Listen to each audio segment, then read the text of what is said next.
చెప్పండి. పశవోమే కామః సమృద్ధ్యతాం. తృతీయ పర్యాయే పశవోమే కామః సమృద్ధ్యతాం.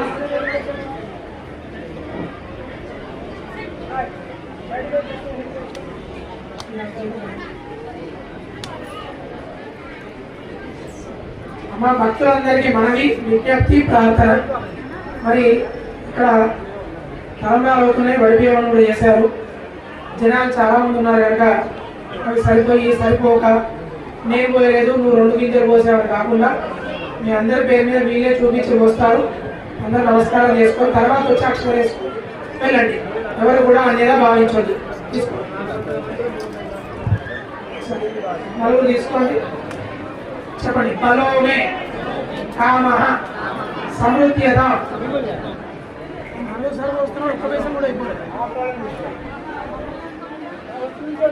ఇప్పటివరకు చెప్పించింది ఏంటంటే శ్రీయోమే ధనం విషయంలో ఎటువంటి ఇబ్బంది ఉండొద్దు.